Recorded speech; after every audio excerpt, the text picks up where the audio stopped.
शुक्लांबरधरं विष्णुं शशिवर्णं चतुर्भुजं प्रसन्नवदनं ध्याये सर्वविघ्नोपशान्तये सदाशिवसमारम्भां शङ्कराचार्यमध्यमाम् अस्मदाचार्यपर्यन्तां वन्दे गुरुपरम्पराम्। భగవద్గీతలో ఈరోజు మనది 258th క్లాస్. 258th క్లాస్ మనం 10th చాప్టర్లో లాస్ట్ క్లాస్లో 19th and 20th చెప్పుకున్నాము. హంతతే కథయిష్యామి దివ్యా హ్యాత్మ విభూతయ చెప్పుకున్నాము. ఎవరెవరికి వస్తుందప్ప అది? ఎవరెవరికి వస్తుంది? చేతులెత్తుతారా? శ్రీ విభావ చెప్తుంది, మనస్వి ఎత్తుతుంది. స్టార్టింగ్ విత్ చిన్నపిల్లలు మనస్వి స్టార్ట్ చేస్తాము. శ్రీ భగవాను వాచ చెప్పమి మనస్వి. శ్రీ భగవాను వాచ చెప్పమా.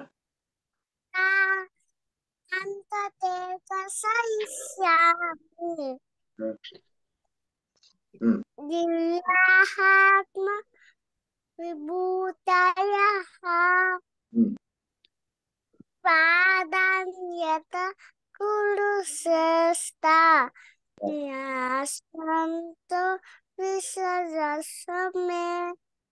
Next. Mama is a 5-year-old. She doesn't know. అహమాత్మా అహమాత్మా గుడాకేశ సర్వభూత సర్వస్థితః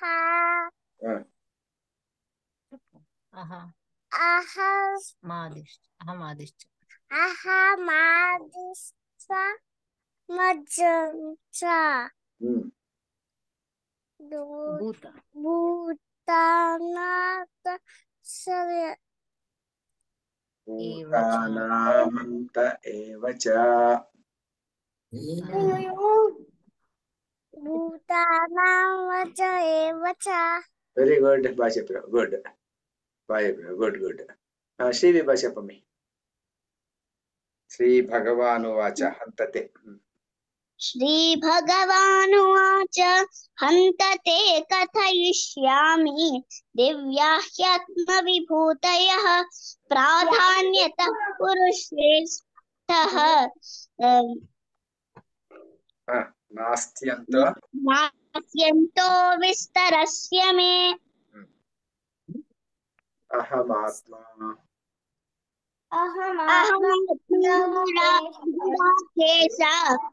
సర్వభూతాశయస్థితః.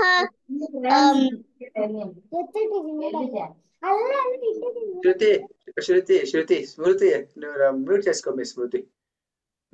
అహమాత్మా గుడాకేశ చెప్పమి. శ్రీ విభా. అహమాత్మా గుడాకేశ సర్వభూతాశయస్థితః. అహమాదిశ్చ మధ్యం చ. అహమాదిశ్చ మధ్యం చ భూతానామంత ఏవ చ. వెరీ గుడ్, బాగా చెప్పారు. Very good. అయితే ఇక్కడ ఒకటి చిన్న మిస్టేక్ వచ్చింది. ఏంటంటే హంతతే కథయిష్యామి దివ్యా హ్యాత్మ విభూతయ అయిన తర్వాత ప్రాధాన్యత కురు శ్రేష్ఠ అంటే విసర్గలే. ఇక్కడ ప్రాధాన్యత కురు శ్రేష్ఠ అంతే. ప్రాధాన్యత కురు శ్రేష్ఠ నాస్త్యంతో విస్తరస్య మే. సరేనా? అదొకటి చిన్న మిస్టేక్ అంతే, మైనర్ మిస్టేక్. మేధా చెప్పమి. నేర్చుకున్నావా? శ్రీ భగవాను వాచ. నెక్స్ట్ క్లాస్ లో చెప్తుంది. అది నెక్స్ట్ క్లాస్ చెప్తుందా? Very good, okay, no problem. హంతతే కథయిష్యామి దివ్యా హ్యాత్మభూతయః. కార్తీక్ నువ్వు మ్యూట్ చేసుకోలే. కార్తీక్ మ్యూట్ చేసుకోలే. ఇప్పుడు సరిపోయింది. స్మృతి చెప్పమి. శ్రీ భగవాను వాచ చెప్పమ్మా. శ్రీ భగవానువాచ హంతతే కథయిష్యామి దివ్యాహ్యాత్మ విభూతయః ప్రాధాన్యతః కురు శ్రేష్ఠ నాస్త్యంతో విస్తరస్య మే. అహం ఆత్మా గుడాకేశ సర్వభూతాశయ స్థితః.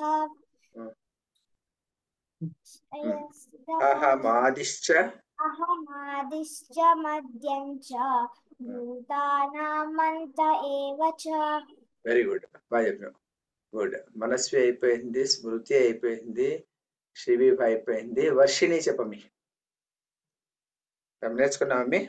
శ్రీ భగవాను వాచ నేర్చుకున్నావా? శ్రీ భగవాన్ వాచ ఆ, హంతతే కథయిష్యామి ఆ, దివ్యయాత్మ విభూతయః ఆ.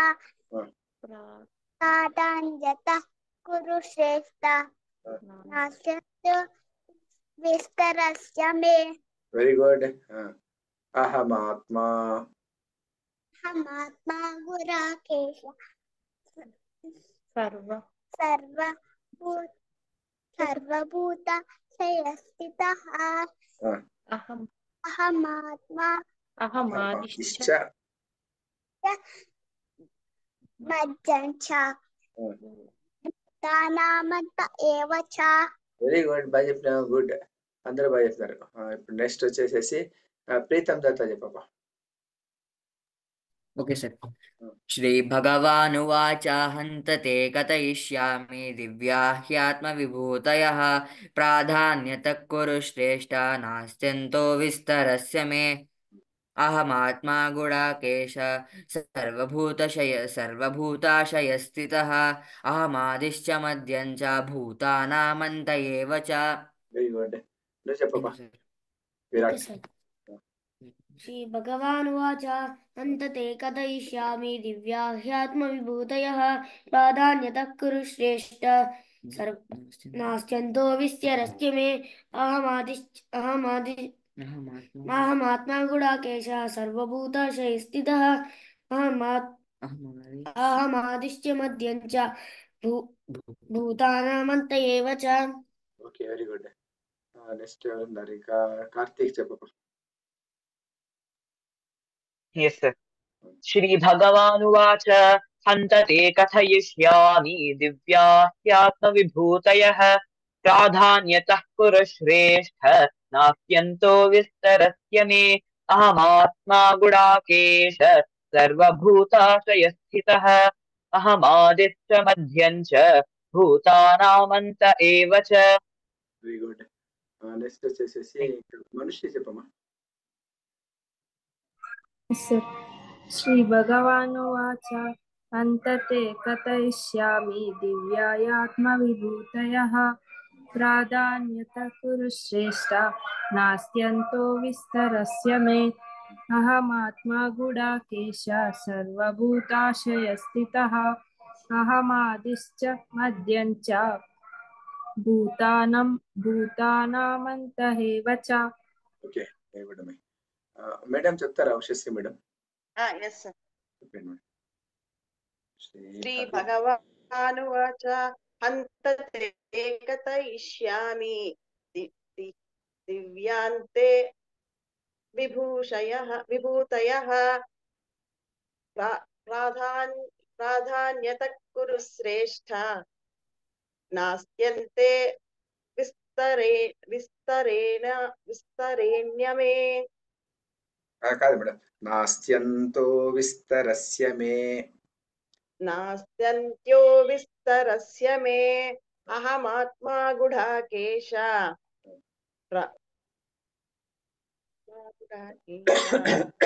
సర్వభూతాయశస్థితః అహమాదిశ్చ మధ్యం చ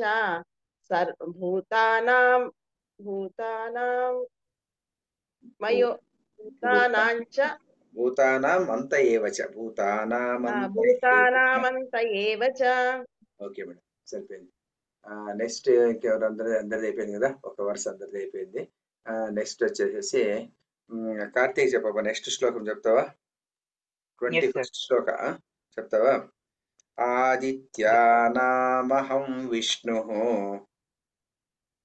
आदित्यानामहं विष्णुः आदित्यानामहं विष्णुः आदित्यानामहं विष्णुः ज्योतिषां रविरंशुमान् ज्योतिषां रविरंशुमान् ज्योतिषां रविरंशुमान् ज्योतिषां रविरंशुमान् आदित्यानामहं विष्णुः ज्योतिषां रविरंशुमान् आदित्यानामहं विष्णुः ज्योतिषां रविरंशुमान् आदित्यानामहं विष्णुः ज्योतिषां रविरंशुमान् आदित्यानामहं विष्णुः ज्योतिषां रविरंशुमान् मरीचिर्मरुतामस्मि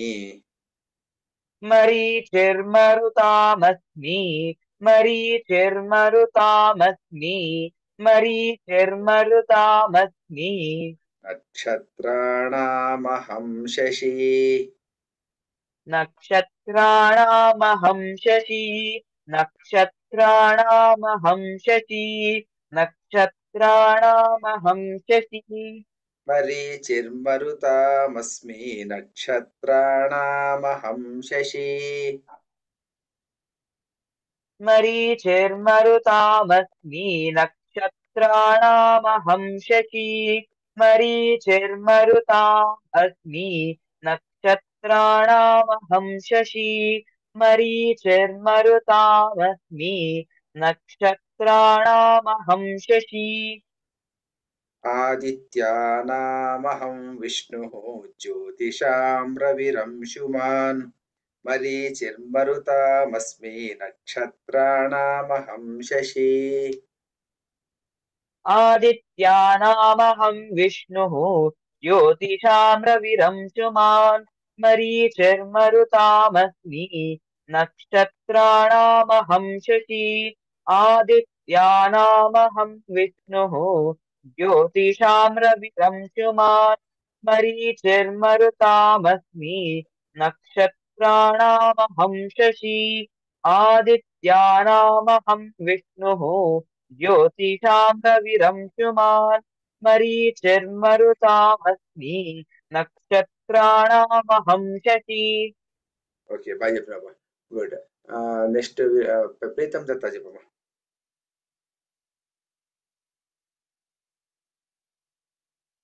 ప్రీతం దత్తా Yes, sir. आदित्यानामहं विष्णुः ज्योतिषां रविरंशुमान् मरीचिर्मरुतामस्मि नक्षत्राणामहं शशी very good Virat Yes, sir. आदित्यानामहं विष्णुं ज्योतिषां रविरंशुमान् मरीचिर्मरुतामस्मि नक्षत्राणामहं शशी ఆ రెండో లైన్ ఒకసారి చదువు ओके मरीचिर्मरुतामस्मि नक्षत्राणामहं शशी ఓకే వెరీ గుడ్ నెక్స్ట్ వచ్చేసి మనుశ్రీ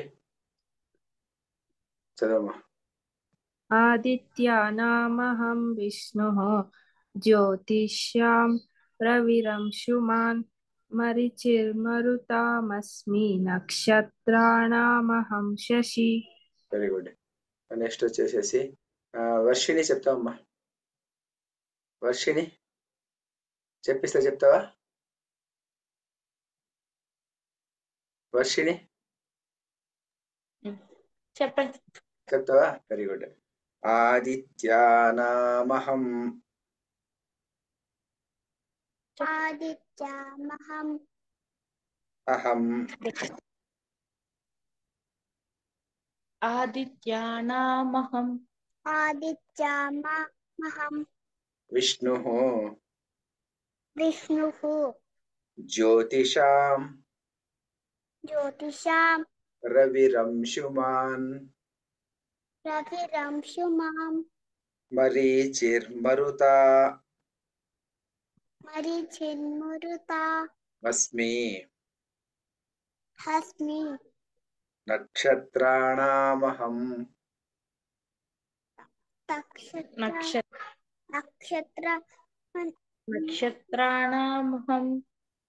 నక్షత్రాణామహం नक्षत्रामहम् नक्षत्राणामहम् శశి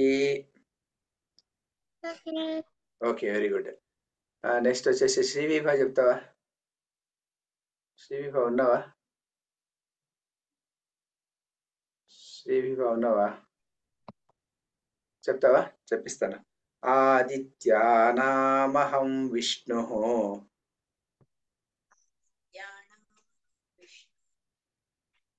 శ్రీవిభ చెప్పమ్మా. ఆదిత్యానామహం విష్ణు. వినపడలే నాకు. ఎందుకో వాయిస్ వినపడ్డంలే.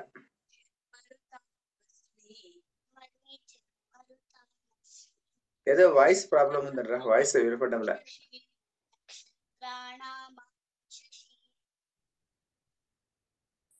వినపడలే.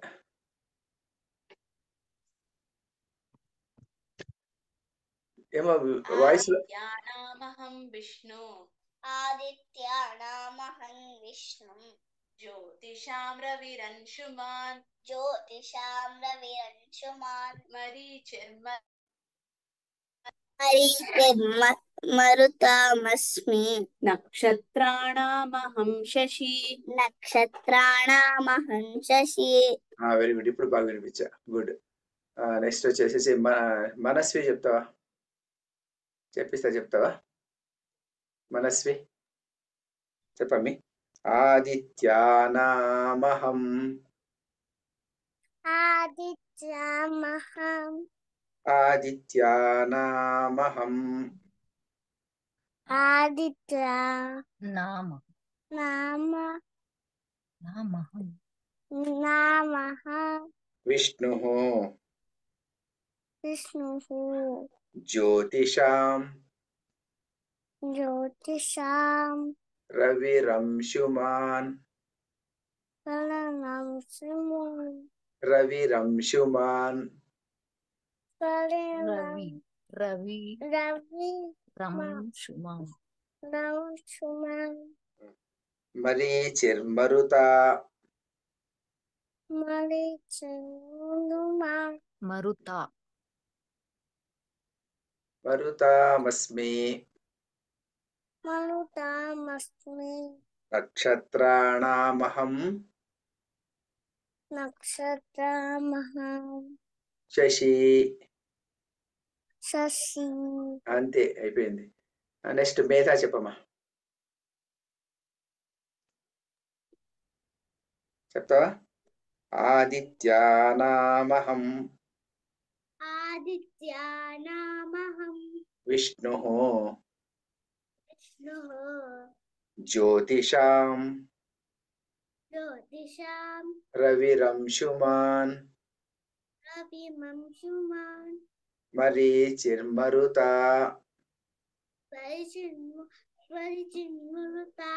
మస్మి. మస్మి. నక్షత్రాణామహం శశి. మహం శశి. అంతే, వెరీ గుడ్. స్మృతి చెప్పమి.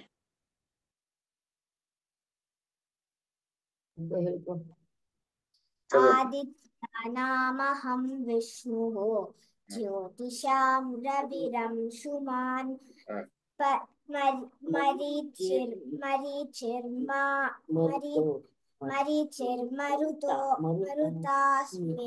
మరుతామస్మిన్. నక్షత్రాణామహం శశి. Very good. బాగా చెప్పినావు, బాగా చదివినావు. గుడ్. ఎవరు మిగిలిపోయారు? ఇంకా మనుషులు అయిపోయింది, శ్రీవిభ అయిపోయింది, మనస్వి అయిపోయింది, మేధ అయిపోయింది. నేను ఉషశ్రీ మేడం చెప్పండి మేడం. ఆదిత్యానామహం విష్ణుః. జ్యోతిషాం రవిరంశుమాన్. మరీచిర్మరుతామస్మి. నక్షత్రాణామహం శశి. బాగుంది మేడం. సార్, నెక్స్ట్ ఇందులో బుక్ లో మరీచిర్మరుతామస్మి అన్నది కాదా? మరుతానేనా? మరుతానే మేడం. మరీచి మరుతాం అస్మి. మరుత్ అంటే గాలి మేడం. మరీచిర్ మరుతామస్మి. మురుతా కాదు మేడం, మరుతా రాసుకోండి మేడం. ఒకటి ఉంటే కదా. మరీచిర్ మరుతామస్మి. మరుతాం అని. మరి మరుతాం అంటే వాయువుల్లో 49 మంది వాయువులు ఉంటారంట. దాంట్లో ఒక వాయువు మేడం, ఒక వాయువు పేరు మరుతాం అనేది. దాంట్లో మరీచి తేజస్సు అంటే 49 నేను మరీచి తేజస్సు నేను అని. అంటే విష్ణువు యొక్క విభూతులు చెప్తున్నాడు కదా, ఆ వాయువులన్నిట్లోనూ నేను ఫలానా వాయువు అట్లా అంటే రుద్రుల్లో ఏకాదశి రుద్రుల్లో ఫలానా వాడు నేను, ఆదిత్యులందరిలోనూ నేను విష్ణువు అట్లా మేడం. జ్యోతిషాం రవి రంశుమాన్ అంటే ఈ జ్యోతి వెలిగేటువంటి జ్యోతులు ఉండేటువంటి వాళ్ళ సూర్యులు, ఎంతో మంది సూర్యుల్లో ఆదిత్యుడు నేను అట్లా. తన తేజస్సును ఎక్కడెక్కడ ఉంది అని చెప్తుండేది. కాబట్టి ఇది కొంచెం ఫేమస్ శ్లోకాలు మేడం, ఇవన్నీ చాలా ఫేమస్ శ్లోకాలు ఇవన్నీ. అది సరిపోయింది. నెక్స్ట్ ఇంకెవరు నరపాంత అయిపోయింది కదా, నెక్స్ట్ ఇంకొక శ్లోకం చెప్పుకుందామా? చాలా ఇంకొక శ్లోకం చెప్పుకుందామా? ప్రీతం దత్త చెప్తావా? Okay sir. వేదానాం సామవేదోస్మి వేదానాం సామవేదోస్మి వేదానాం సామవేదోస్మి వేదానాం సామవేదోస్మి దేవానామస్మి వాసవః దేవానామస్మి వాసవః దేవానామస్మి వాసవః దేవానామస్మి వాసవః వేదానాం సామవేదోస్మి దేవానామస్మి వాసవః వేదానాం సామవేదోస్మి దేవానామస్మి వాసవః వేదానాం సామవేదోస్మి దేవానామస్మి వాసవః వేదానాం సామవేదోస్మి దేవానామస్మి వాసవః ఇంద్రియాణాం మనశ్చాస్మి ఇంద్రియాణాం మనశ్చాస్మి ఇంద్రియాణాం మనశ్చాస్మి ఇంద్రియాణాం మనశ్చాస్మి భూతానామస్మి చేతనా భూతానామస్మి చేతనా భూతానామస్మి చేతనా భూతానామస్మి చేతనా ఇంద్రియాణాం మనశ్చాస్మి భూతానామస్మి చేతనా ఇంద్రియాణాం మనశ్చాస్మి భూతానామస్మి చేతనా ఇంద్రియాణాం మనశ్చాస్మి భూతానామస్మి చేతనా ఇంద్రియాణాం మనశ్చాస్మి భూతానామస్మి చేతనా. ఓకే, నెక్స్ట్ విరాట్ నువ్వు మొత్తం శ్లోకం చెప్తావా? వేదానాం సామవేదోస్మి దేవానామస్మి వాసవః ఇంద్రియాణాం మనశ్చాస్మి భూతానామస్మి చేతనా. వేదానాం సామవేదోస్మి దేవానామస్మి వాసవః ఇంద్రియాణి మనశ్చాస్మి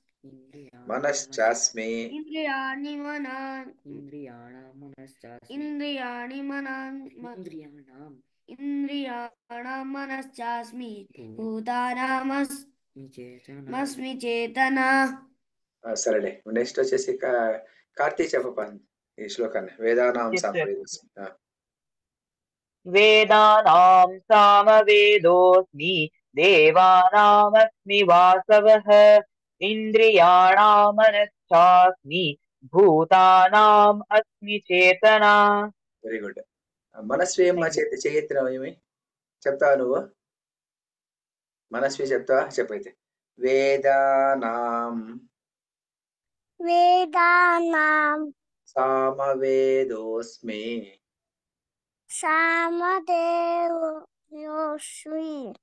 దేవానామస్మి వాసవః ఇంద్రియాణాం మనశ్చాస్మి భూతానామస్మి చేతనా.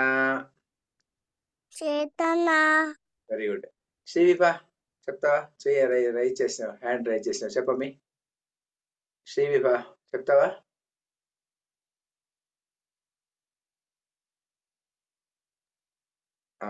వేదానాం సామవేదోస్మి దేవానామస్మి దేవానామస్మి వాసవః దేవానామస్మి వాసవః ఇంద్రియాణం మనశ్చాస్మి ఇంద్రియాణమనశ్చాస్మి భూతానామస్మి చేతన.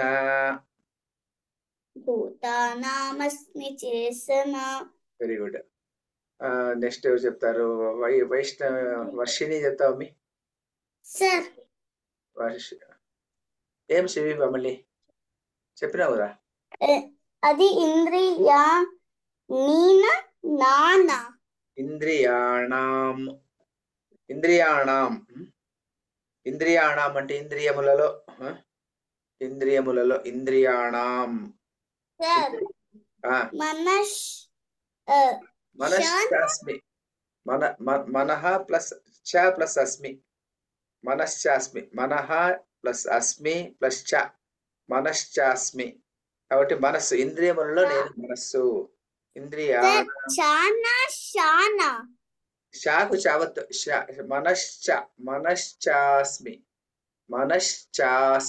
షాకు చావత్తు, సీక్ మావత్తు. మనశ్చాస్మి. ఇంద్రియాణం మనశ్చాస్మి. మనః చ అస్మి. 3 పదాలు, 3 వర్డ్స్. మనశ్చాస్మి అయినా ఓకే. నెక్స్ట్ వచ్చేసేసి వర్షిణి చెప్పమి. వేదానాం సామవేదోస్మి దేవానామస్మి వాసవః ఇంద్రియాణం మనశ్చాస్మి భూతానామస్మి చేతన. వెరీ గుడ్, బాగా చెప్పినావు. నెక్స్ట్ స్మృతి చెప్పమి. వేదానాం సామవేదోస్మి.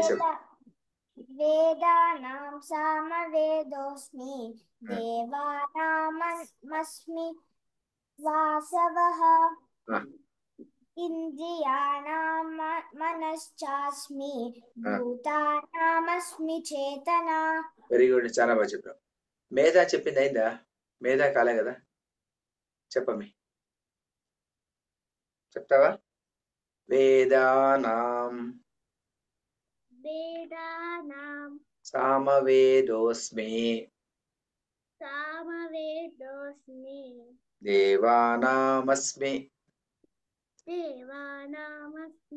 వాసవః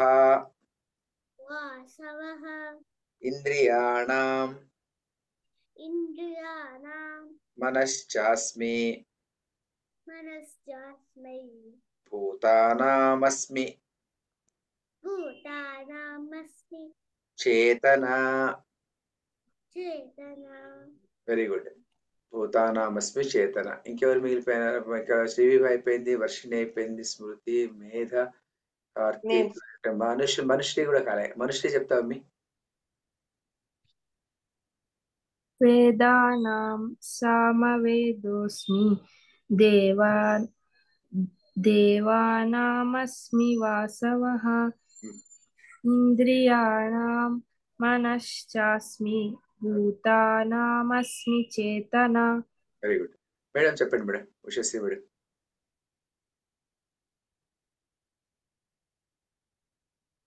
ఉషశ్రీ మేడం చెప్తారా?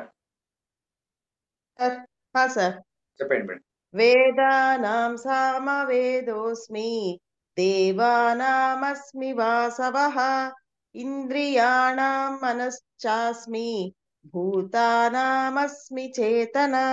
ఓకే మేడం, బాగా చెప్తున్నారు. మనస్వి అయిపోయింది కదా, మనస్వి అయిపోయింది, శ్రీవిభ అయిపోయింది. ఓకే, అందరిది అయిపోయినప్పటికీ చాలు. ఎప్పటికీ 21st and 22nd శ్లోకం అయిపోయింది ఈరోజు. ఎవరైనా ఏమో లాస్ట్ టైం ఎవరో యాక్టివిటీ చేస్తామన్నారు. ఎవరు ఏమో చెప్తున్నారు. ఎవరు? స్మృతి ఏమో పాట పాడతాననింది. ఇంకెవరో ఏమో చెప్తామన్నారు. ఎవరు ఏమో గుర్తులేదు నాకు. స్మృతి పాట పాడమ్మా. ఇక్కడ ఎవరో చేయెత్తారు. ఎవరు? శ్రీవిభ ఎత్తింది. స్మృతి చెప్పేసి మళ్ళీ శ్రీవిభ చెప్పమ్మా.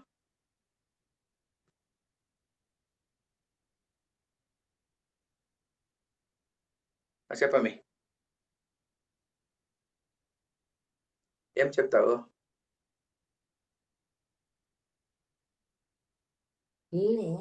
సార్ సార్ పన్నగ భూషణ. చెప్పు. అదోసారి చెప్పినావేమో కదా, పన్నగ భూషణ లేదా?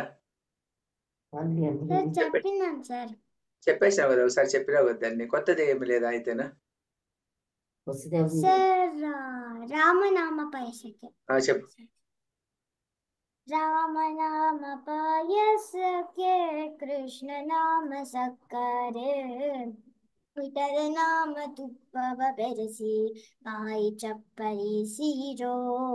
राम नाम पायस के कृष्ण नाम सक्करे विठल नाम तुप्पव बेरसी बाई चप्परी सीरो.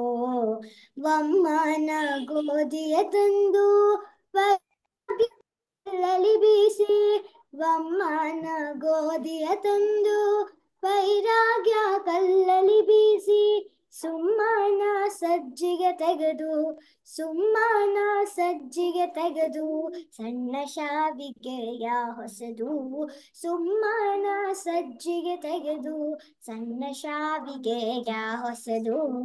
ರಾಮನಾಮ ಪಾಯಸಕ್ಕೆ ಕೃಷ್ಣ ನಾಮ ಸಕ್ಕರೆ ವಿಠಲ ನಾಮ ತುಪ್ಪವ ಬೆರೆಸಿ ಪಾಯಿ ಚಪ್ಪರಿ ಸೀರೋ. ಹೃದಯವೆಂಬೋ ಮಡಿಕೆಯಲ್ಲಿ ಭಾವವೆಂಬೋ ಹೆಸರಾನಿಟ್ಟು ಹೃದಯವೆಂಬೋ ಮಡಿಕೆಯಲ್ಲಿ ಭಾವವೆಂಬೋ ಹೆಸರಾನಿಟ್ಟು ಬುದ್ಧಿಯಿಂದ ಪಾಕವ ಮಾಡಿ ಹರಿವಾಣಕ್ಕೆ ಬಡಿಸಿಕೊಂಡು ಬುದ್ಧಿಯಿಂದ ಪಾಕವ ಮಾಡಿ ಹರಿವಾಣಕ್ಕೆ ಬಡಿಸಿಕೊಂಡು ರಾಮನಾಮ ಪಾಯಸಕ್ಕೆ ಕೃಷ್ಣ ನಾಮ ಸಕ್ಕರೆ ವಿಠಲ ನಾಮ ತುಪ್ಪವ ಬೆರೆಸಿ ಬಾಯಿ ಚಪ್ಪರಿ ಸೀರೋ ಬಾಯಿ ಚಪ್ಪರಿ ಸೀರೋ ಬಾಯಿ ಚಪ್ಪರಿ ಸೀರೋ. Thank you sir. Very good, బాగా చెప్పినావు. వెరీ గుడ్, బాగా చెప్పింది. స్మృతి బాగా చెప్పింది. Very good, very nice Smriti. Srivi బాగా చెప్పమ్మ, ఏం చెప్తాను? చేయెత్తిత్వేమో హ్యాండ్ రైజ్ చేస్తావా? శ్రీవి లేవా? ఎక్కడ వెళ్ళిపోతారు ఈ పిల్లలు? ఏం చెప్తావు శ్రీవి? సార్ శ్లోకము. ఏం శ్లోకం చెప్తావు?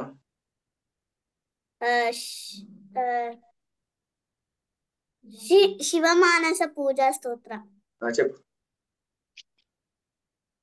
రత్నైః కల్పితమాసనం హిమజలైః స్నానం చ దివ్యాంబరం నానారత్న విభూషితం హ్రిగమదామోదాంకితం చందనం జాతి చంపక బిల్వపత్ర రచితం పుష్పం చ ధూపం తథా దీపం దేవదయానిధే పశుపతే హృత్కల్పితం గృహ్యతాం సౌవర్ణేన వరత్నఖండ రచితే పాత్రే ఘృతం పాయసం భక్ష్యం పంచవిధం పయోదధియుతం రంభాఫలం పానకం శాఖానామయుతం జలం ఋషికరం కర్పూరకండోజ్వలం తాంబూలం మనసా మయా విరచితం భక్త్యా ప్రభో స్వీకురు ఛత్రం చామరయోర్యుగం వ్యజనకం చాదర్శకం నిర్మలం వీణాభేరి మృదంగ కాహల కళా గీతం చ నృత్యం తథా సాష్టాంగం ప్రణతి స్తుతిర్బహువిధ ఏతత్ సమస్తం మయా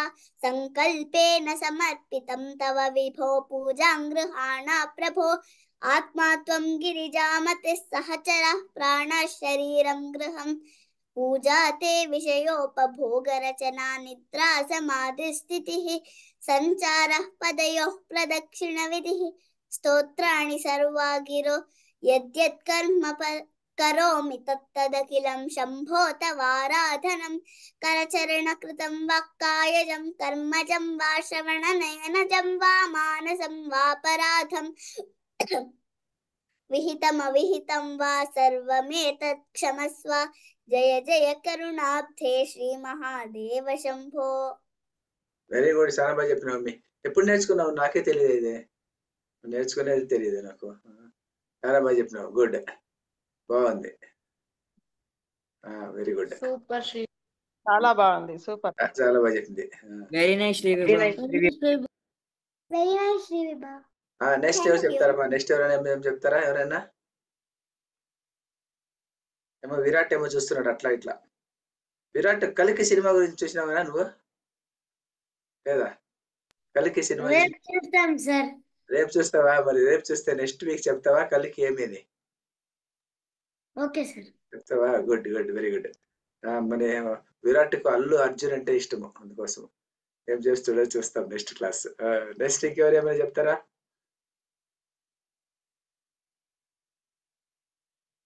ఎవరు చూసారప్ప? కలికి చూసారా? ఎవరైనా చూడలేదా? ఎవరు చూడలే ఇంకా. ఓకే, విరాట్ మాత్రం పోతాడు రేపు. Very good. మేధ ఏమన్నా చెప్తావా? వెళ్ళిపోతుంది మేధ. నెక్స్ట్ వీక్ ఏమైనా చెప్తావా?